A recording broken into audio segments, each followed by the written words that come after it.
If you want to understand this, you have to stop thinking like an American. You have to start thinking like a Russian. And we should probably just define BRICS. It's an acronym: Brazil, Russia, India, China, South Africa. So those are the BRICS. And started in 2002 as a Goldman Sachs marketing gimmick. And all they did, I'm not diminishing what they did, but they kind of took the leading economies, took out the G7 and Switzerland and a couple of obvious leaders, and said, well, who's left that will be the up-and-comers, the fastest growing developing economies? And they got Brazil, Russia, India, and China. That was kind of easy. And then a few years later, they added South Africa, which was a little bit of a favorite of South Africa. South Africa is not anywhere near as large as those other economies or as important. However, it is one of the biggest economies in Africa. And if you're going to be the BRICS, you probably can't just be South America and Asia. You probably need to include an African country. So they picked South Africa. That's how it evolved. So for a couple of years, it was a Goldman marketing brochure.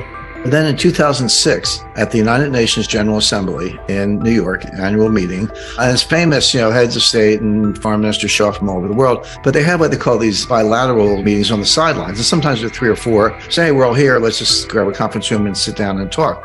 Well, Brazil, Russia, India, and China, this was Dmitry Medvedev, who was the president at the time, of course, is president today, Hu Jintao for Xi Jinping, and Prime Minister of Brazil, actually was Lula da Silva at the end. He got arrested later, went to jail, got out, now he's back, Prime Minister of India.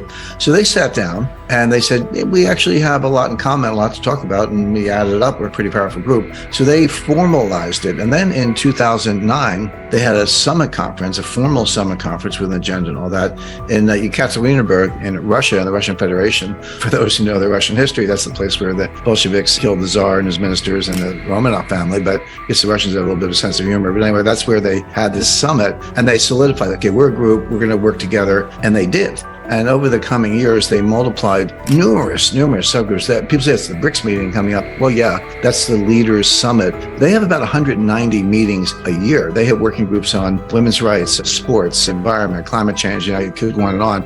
It's a very active, what they call secretariat, which is central organization. A few years later, in 2014, they formed what they call the New Development Bank, NDB. Well, what's the New Development Bank? First of all, it's got 100 billion of capital, part paid in, part callable, but it also has borrowing power. With that kind of ownership and that kind of capital on the balance sheet, they've got hundreds of billions of dollars of borrowing power. They could easily get a pretty good credit rating. And the purpose is to make loans for development projects to the member countries. And by the way, there are stockholders of the New Development Bank who are not BRICS, but they're kind of in the club. Well, what does that sound like? Multilateral, well, it's the World Bank. That's exactly right. On their own terms, with their own governance. Okay, the following year, they created something called the Contingent Reserve Arrangement. Well, what's that? Again, they threw in a couple $100 billion from the members. China was the biggest contributor. Again, with borrowing power, so take a couple $100 billion times 5 or 10, that's your power. And this institution was designed to be a swing lender to members who were running trade deficits or facing a run on their currency or facing the prospect of having to close the capital account. Exactly what we saw in 1997, 98, by the way. I was there for that one. We ended up with long-term capital. But gee, a pool that is a swing lender to countries with balance of payments deficit, what does that sound like? That's the IMF. That's the IMF. So basically, they copied the World Bank, they copied the IMF. And I want to make 2 points. Number one, it's not like the BRICS popped up 6 months ago and said, hey, we're going to have a new currency. It's like, this has been in the works for 17 years. And it's typical Russian, Chinese. They kind of run a show, very methodical. So they duplicated the World Bank. They duplicated the IMF. Now they have applicants for membership. And there are, I think, 21 or more countries. Well, 7 have formally applied for membership. They filled out their college essay and they want to be members. And then another 13 or 14 on the waiting list, so to speak, and will perhaps eventually become members. But when you add those in, some of these will be admitted, starting with Saudi Arabia. Okay, so what happens when you let Saudi Arabia into the BRICS, given the other members? You have 2 of the 3 largest oil producers in the world, Russia and Saudi Arabia. You have 2 of the 3 largest nuclear arsenals in the world, Russia and China. You have, throwing India in and some others, you have about 50% of global population, 54% of global GDP using purchasing power parity. That's, you can debate the method, but just if you do purchasing power parity, you get over half of GDP, 30% of the global landmass. I could go on and on. My point is, I learned development economics in the 1970s. We had something called the third world. It was like, it was Russia or, Soviet Union and the US. And then there was the third world. And all you knew about them was they were poor and get them off the runway. We actually had a runway theory of how you grow. Turned out to be wrong, but that's what we learned. Well, this is not the old third world. These are not basket cases. These are many of the biggest economies in the world that collectively have enormous power, natural resources, gold reserves, landmass, population, military. And again, I could go down the list, but this is a bloc that is as powerful in its own way by a lot of these metrics as the collective West, which I would call, US, Canada, Western Europe, Japan, Australia, New Zealand, and a few others. So that's who this group is. Now, there are a couple other groups that may join forces with the BRICS. There's something called the Eurasian Economic Union. Everyone's like, what the heck is that? And this has been around for a long time. This goes back to the early 2000s. This was Putin's answer to the EU. So, well, you got the EU, we got the EEU. Now it's Russia and some Central Asian republics, some Belarus and Tajikistan. I'm not saying this is France, Germany, and Italy, but it is a group that have reduced tariffs and improved trade between themselves. And there's another powerful group called the Shanghai Cooperation Organization, or the SCO, led by China. And these are mostly Central Asian republics, including Kyrgyzstan and Kazakhstan and some others. But they're all talking to each other. Now, what's the common denominator? Well, it's basically Russia and China. China's a member of two. Russia's the only country in the world that's a member of all three. So through pretty simple inference, you could say, hey, Russia and China are running the show. And it's very likely that when this thing plays out, I'll talk about the thing, I realize we're glossing over that, but when this dual currency plays out, that those other countries will join in. When you do that, and I found a really cool widget, it's a map of the world that's blank, and you can go country by country and fill in by color, just click on it and give it a color. And I did that. And I was like, oh, okay, here's the BRICS, it's 5 countries or whatever. Well, here are the applicants, it has another 20.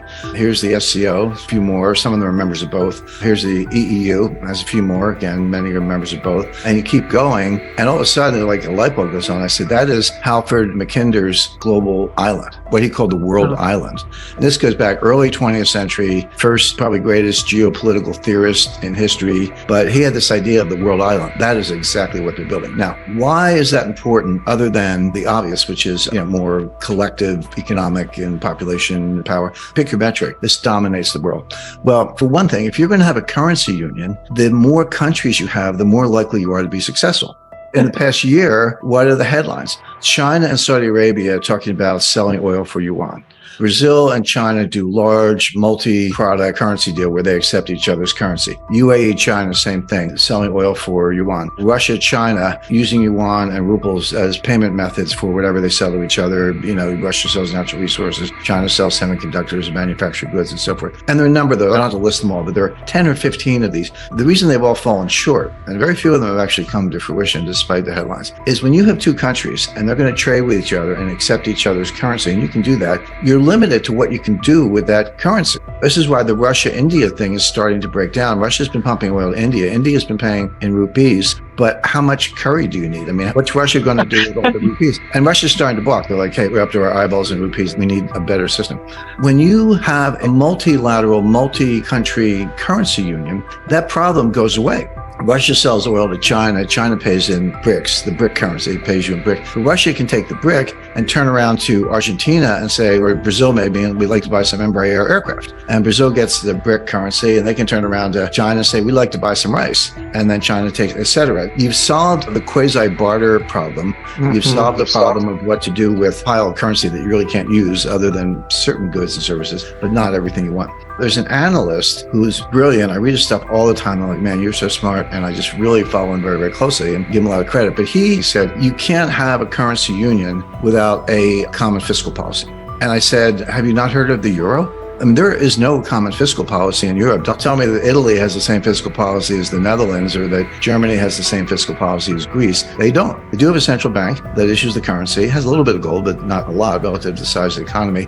But there's no common fiscal policy, and there's no common bond market. To this day, there's no such thing as a bond, I'll call it a Eurobond, backed by the full faith and credit of the entire European monetary zone. It doesn't exist. You can buy German bonds in euros. You can buy Italian bonds in euros, but you can't buy a Euro bond backed by all those those countries. So they don't have a common bond market. They don't have a common fiscal policy, but they do have a currency union that's very successful. So now back to the BRICS, they finally have the scale. They finally solved this problem, which I described. When you get two countries, you're not too much further ahead than barter. But with 30 countries or 40 countries, you've solved that problem. That's the background. It's been 17 years in the making. It's not an overnight thing. They replicated the World Bank. They replicated the IMF. Now they're coming out with a new currency. Now, here's where it gets really interesting. And I tell people, if you want to understand this, you have to stop thinking like an American. You have to start thinking like a Russian. It took me a long time to figure this out. This is the kind of thing that pretty much only Russia could come up with. What is the BRIC? And by the way, I don't know if they're going to call it a BRIC. I'm saying BRIC for convenience. It doesn't matter what they call it, but I just call it a BRIC for the time being. They'll come up with a name. Who knows? The value of the BRIC is not determined with reference to any other currency. It's determined with reference to gold by weight of gold. It's math, it's logic. Now we're back to Aristotle's transitive law. This is the key. This unlocks the whole thing. Aristotle said, if A equals B equals C, then A equals C. The B can drop out. It's logic, called the transitive law. What the BRICS have done is they have dodged the biggest bullet, the thing that caused Bretton Woods ultimately to fail, the thing that potentially stands in the way of all this. They've defined their currency by weight of gold. Now, a weight of gold has a dollar value, but it's not fixed because the price of gold is going to fluctuate daily, minute by minute, right? So what's going to happen is the whole huge gold market in dollars is still going to exist. In fact, the BRICS want it to exist. I've never seen an international monetary economic problem that has created more confusion. I won't say misinformation, that's a little trite, but just confusion or maybe deliberate hyperbole than this one, because this is not the petro yuan. This is not the petro ruble. This is not a gold-backed yuan. This is not a gold standard. This is not the end of the US dollar. It's not the end of the euro. It's not the end of the world. It's not any of those things. But that's what everyone's running around shouting about. It's none of those things. In fact, quite the opposite. And this is where the Russian mentality comes in. The BRICS want the dollar to be around. They want the dollar gold market to exist because they get the free ride. The dollar has to do all the dirty work in the gold space, and BRICS get the free ride. By declaring one BRIC equal to a weight of gold, again, weight's the key, they just let the dollar gold market go wherever it goes, and the BRIC is worth an ounce or whatever, kilo, whatever. Yeah, the dollar equivalent under the transitive law changes, but they're not pegged to the dollar. They're not fighting that fight. I analogize this. It's like you're in your house, and in the backyard, your landscaper is like digging trenches and putting in plants and sweating and doing all this work, and you're sitting there with a glass of iced tea enjoying the view. In other words, the BRICS get to free ride on the dollar gold system, and they want that system. They don't want it to go away because they get the benefit of a gold value. Now think of what the BRICS don't have to do in this scenario. They don't have to buy gold. They don't even have to own gold. They do, but no one in the world has enough gold to back a currency. This currency, the BRIC, will not be redeemable into gold. Now, maybe there's a dealer somewhere who will take it. That's between you and the dealer. But it's not like you're going to be able to march down to the People's Bank of China with a pile of bricks and say, give me the gold. They're not going to do it. So it's not redeemable. They're not going to make a market. They're not going to maintain a value because they don't have to, because it's by weight. They just get to sit back and piggyback on the dollar gold system and let the dollar do all the dirty work with one twist. And here's the Russian contribution. This is the ultimate fiat currency. The word fiat in Latin means I say so. Well, they say so, and there it is. Basically, this is a bet. This is a bet that the dollar is going to collapse against gold over time. I think that's a very good bet. This is not a 3-month forecast. I'm not saying gold's going to go up or down in the next week. Who knows? But over time, now we're into what? Debt to GDP ratios, annual deficits, dare I say, modern monetary theory. All these ideas are ruining the dollar, and everyone can see it, but not yet. And so if you want to launch this new currency and you say, hey, long term, the dollar is going to collapse in terms of gold, I'll hook my horse to this wagon called gold by weight, and I'll just reap the benefits. And I don't have to do a thing. Here's the twist I like. And this is how it's going to play out. Now you're the United States. So you're like, looks like I've been painted into a corner. What can I do? Well, one of the things you could do, I've told the Treasury this for years, they don't listen. I mean, they invite me in, but they don't listen. One of the things you could do is buy gold.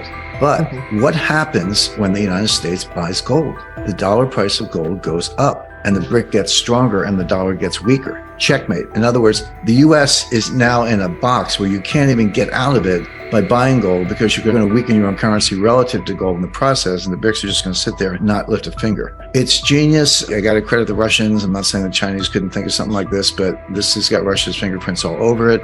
People have been talking about this for 20 years. The Great Reset, the end of the dollar, the collapse of the dollar, gold to the moon, etc. And it's never played out. The dollar has these huge embedded advantages in the form of its reserve currency currency status, not because everyone loves the dollar or they even love the United States, but because we have the only bond market big enough to absorb global savings. The U.S. Treasury market is huge. It is liquid, but it's got a whole infrastructure. Primary dealers that bid at auction, when issue trading, settlement, clearance, futures hedging, options hedging, depository trust corporation, settlement, on and on and on. It's got this huge infrastructure of laws, rules, and regulations that they've been building for a long time. But above all, it has the rule of law. The people just trust it.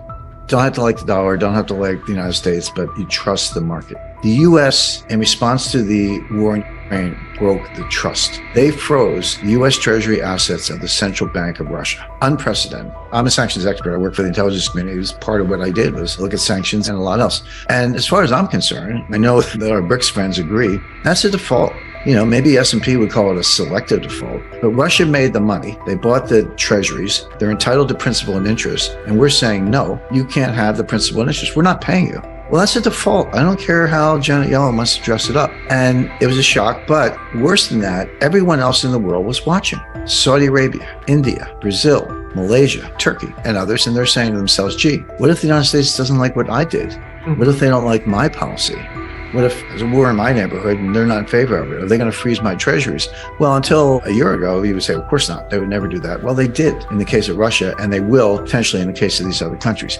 So that was the catalyst. The idea of getting out under the dollar, yeah, it's been around a long time. The feasibility of that was limited, capped really, by the absence of a bond market big enough to absorb global savings. But now the countries are saying, well, what good is it to have my savings in treasuries if you're just going to steal them? I'm not saying BRICS are wonderful all out of the gate, but at least it's not dollars. At least it's not maintained on a digital ledger at the U.S. Treasury, and at least you can't steal it. And so that was the catalyst that drove this thing from a 17-year project to, hey, warp speed, let's get it done. How do we do it? And there we are. This is back when the Iranian sanctions were a big deal. This is before Russia. I said, this stuff works to an extent. It's not perfect, but it does work. And we did drive Iran to the bargaining table for the JCPOA in 2015. So I'm not saying it's completely ineffective. I said, but you guys are you're weaponizing the dollar. You're taking it too far, and you're going to get a backlash. How many times can you punch the punching bag before the punching bag gets up and walks out of the room? That's what you're facing. The U.S. dollar has been the global reserve currency. It is the global reserve currency, and it will always be the global reserve. Wow. I feel like I'm in Whitehall in 1913 listening to John Bowles say sterling as the global reserve currency and it always will be, etc. But hubris is a good word. In plain English, taking it for granted. I mean, if you take your status for granted, you can do all kinds of crazy stuff and not worry about it. But you can't take your status for granted. You have to earn it every day. We got the trust. We started with the trust, earned, like I say, since 1791, but we blew it. I don't really think our adversaries can destroy the dollar, but I think we can do it ourselves. And I say China's not even close. China's not going to be global reserve currency. I don't know, maybe never. They don't have any of those things. They don't have primary dealers. They don't have auctions. They don't have a large bond market. They don't have a rule of law. Who trusts the Russians?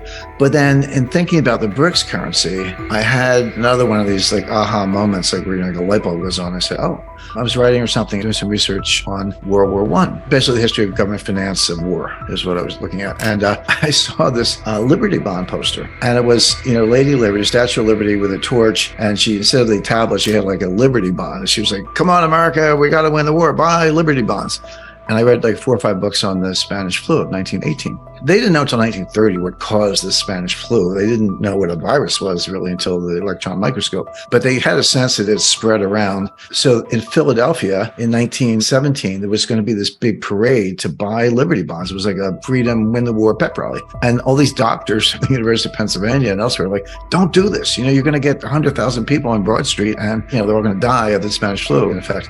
And they went ahead anyway. They did it because for 2 reasons. One, that's how important it was. But 2, there was more extreme censorship under Woodrow Wilson than there is today under Biden. I know that sounds like it can't be true, but it was. They were arresting people. You couldn't write a newspaper article about the Spanish flu because it was considered bad for morale in terms of the war. In fact, the reason it's called the Spanish flu is that Spain was not in World War I. They were not a belligerent. So their newspapers like, hey, we got this flu, and they were writing all about it. And the rest of the world was like, hey, I read the Spanish newspaper said they got a flu. So they called it the Spanish flu, even though Spain had nothing to do with it, but they were the only country that was allowed to talk about it. But what that did, if you look at the history of the Liberty Bond was the beginning of the retail investing market in the United States. Prior to World War I, U.S. wars were always financed by big shots, dealers who did it. But that all changed around World War I. So my point being, There's an example, contrary to everything I just said about China building a top-down bond market, and I don't think they can do it. Here's an example of a bottom-up bond market, where you basically got retail investors to buy into these bonds. And if you get enough of them, you're going to have a bond market because somebody will start making a market in it. And let's say you go to a typical Brazilian and you say, hey, you got two choices. You can buy a Raiz-denominated bond, or you can buy a BRICS-denominated bond. What do you want? Multiply that by the world. That's not going to happen overnight by any means, but I think there is the potential for an indigenous bottom-up retail bond market in the BRICS currency for the reasons I mentioned, that over time, sooner than later, perhaps could give you something like a reserve currency status. This thing is so well thought out. Things that I would have objected to as recently as a couple of months ago, I said, well, it won't happen because. I've now modified my because. I'm like, no, actually, it could happen. So the BRICS know this, and they are laying their own cables. Now, easier said than done in terms of protecting them, but they want to have encrypted, secure communications and payment channels. Again, they've been screwed over by the West. We kicked them out of SWIFT. We kicked them out of other interbank payment systems. They ended Visa. Visa's no good in Russia. MasterCard's no good in Russia. The banks can't transact in dollars, certainly. Okay, this is the 12th largest economy in the world. It's the largest landmass in the world. It's the largest nuclear arsenal in the world, etc. But you're saying you can't be part of the international payment system. Well, there's a simple solution to that, which is build your own. And that's what they're doing. But what Keynes wanted, he wanted world money. He wanted the Bancor. He didn't like the idea. He wasn't against gold, not at all. But he was against the idea that somehow only the dollar would be tied to gold and everybody else would be tied to the dollar. That meant you had to go to the U.S. via the IMF and say, Mother, may I, devalue or whatever, because the U.S. was in charge. Keynes said, let's have one currency unit, a world money. He called it the Bancor. And the other thing he did, and I've read all his papers, he started his research with a commodity basket. What's a Bancor worth? Same problem the BRICS are facing. What's a Bancor worth? He said, well, you could have so many barrels of oil, so many bushels of wheat, so many tons of copper, et cetera, through this commodity basket. They very quickly discovered that commodities are not quite as generic or homogeneous as people believe. They're oil, yeah, but there's 72 grades of oil around the world based on sulfur content, viscosity, transportation costs. They're not all the same. So through a process of elimination, he just said, well, why don't we just use gold? And gold's easy. It's not that it's pretty and shiny, but it's an element. It's not even a molecule. It's atomic number 79. It's either gold or it isn't. There's no debate about what gold is. And it serves the same purpose, which is it gives you an anchor. And anyway, that was rejected. The BRICS deliberations, they were talking about a commodity basket. I kind of laughed. I said, they're going to end up with gold. They're repeating Keynes' process. And they're going to have the same result, which is they're going to find it's not really feasible. And they're going to end up with the world money tied to gold. That's what they're doing. Is the Fed the ultimate buyer of last resort of treasuries? Yes. But there's an intermediate buyer, which is the U.S. banking system. In the 1950s, a typical large U.S. bank balance sheet was 40% treasuries. That was normal. That wasn't like hoarding. Today, it's about 5 to 7%. I think you'll get a phone call to Jamie Dimon and all the other CEOs. They'll call them first to say, people got to buy bonds. And of course, they're all under the thumb of the U.S. government, and they will. So you might have a pretty good cushion of bond buyers before you have to turn to the Fed and expand the Fed balance sheet. It doesn't really solve the problem. It just passes it around the banking system. By the way, the Chinese are doing something very similar right now. Everyone's like, why hasn't People's Bank of China sold more dollars? Well, it's because they're making the banks do it. The commercial banks are selling the dollars and propping up the yuan. And we can see something similar in the United States. So that's one. The other thing, the BRICS, what they've done, this is part of the brilliance, they've opted out of the exchange market. Because normally if the dollar is getting weaker, you're getting stronger. That's bad for exports. It's currency wars. That was my first book, Currency Wars. By defining the currency by weight of gold, not dollar amount, they're out of the foreign exchange market. They can just sit back and watch the show. But there's no end to financial panics. What's different about this, we may be looking at a tempo that's a lot faster. It's not every 7 years or every 10 years anymore. The U.S. is losing the war in Ukraine badly. You might even see Poland come in and bite off the western half up to Lviv, and Russia take the bottom 1/3, including the entire coastline to Odessa, and leave a little rump state, landlocked rump state around Kiev, maybe. There's no way to cover this stuff up. The New York Times and the Washington Post, I read them the same way I read Pravda during the Cold War. It's all lies, but they're valuable lies because it's good to know what the other guy's lying about. Exactly. You must have a reason for that. It must be important to you. So there's intelligence value in lies, and that's why I read the Times and the Post, because I made a big deal about sourcing. If you can't trust the New York Times, the Washington Post, or NBC, or any of this stuff, how do you find out what's going on? I mean, I'm not on the battlefield, I'm not even in London. And it was hard. I mean, I'm good at it, but that was hard. That took months to track down sources and websites that you could rely on. It wasn't like the Russian Defense Ministry. Jim Rickards emphasizes the need to change one's perspective to understand the actions and strategies of the BRICS nations, which include Brazil, Russia, India, China, and South Africa. He argues that understanding these developments requires thinking from a Russian or Chinese viewpoint rather than an American one. This shift in perspective is crucial to grasp the significance of BRICS economic strategies and the potential impact on global finance. Rickards explains that BRICS was originally coined as a marketing term by Goldman Sachs in 2002, identifying these countries as emerging economies with significant growth potential. Over time, however, BRICS has evolved beyond a simple grouping of fast-growing economies. The member countries have formalized their alliance, held regular summits, and created institutions that mirror those in the West, such as the World Bank and the International Monetary Fund, IMF. One of the most significant developments within BRICS is the creation of a new currency, which Rickards refers to as the BRICS currency. Unlike traditional currencies, this new currency is not pegged to the US dollar or any other fiat currency. Instead, it is tied to the weight of gold. This unique approach allows BRICS to benefit from the existing global gold market without directly challenging the dollar's dominance. Rickards notes that this strategy is methodical and characteristic of Russian and Chinese long-term planning. The introduction of the BRICS currency is part of a broader effort by the BRICS nations to create an alternative financial system that operates independently of Western-dominated institutions. Rickards highlights that BRICS has also established a development bank and a contingency reserve arrangement, providing member countries with financial support outside the traditional Western systems. These institutions are designed to reduce the reliance of BRICS nations on the US dollar and the global financial system centered around it. Rickards points out that the BRICS bloc is not static. It is actively expanding. Several other countries have expressed interest in joining BRICS, which could significantly increase the bloc's economic power and influence. As more nations join, the BRICS currency and financial institutions could become even more significant players on the global stage. This potential expansion poses a challenge to the current global economic order, which has been dominated by the US and its allies. The BRICS currency's reliance on gold, rather than a fiat currency, also serves as a hedge against the potential decline of the US dollar. Rickards argues that the dollar's dominance is under threat due to various factors, including the US's high debt levels, large deficits, and the weaponization of the dollar through sanctions. The BRICS nations, by tying their currency to gold, position themselves to benefit if the dollar's value declines relative to gold over time. Rickards explains that this strategy effectively allows the BRICS nations to free ride on the US dollar-gold system. By not directly pegging their currency to the dollar, they avoid the pitfalls of a direct currency competition, while still benefiting from the stability and value of gold. This approach, according to Rickards, is a strategic masterstroke, particularly from the Russian perspective, which he credits with the idea. He further discusses the geopolitical implications of these developments, noting that the US has inadvertently accelerated the BRICS' efforts by freezing Russian assets and excluding Russia from the global financial system. This action has led other countries to question the safety of holding assets in dollars, fearing that they too could face similar actions if they fall out of favor with the US. As a result, there is a growing interest in alternative financial systems, like the one being developed by BRICS.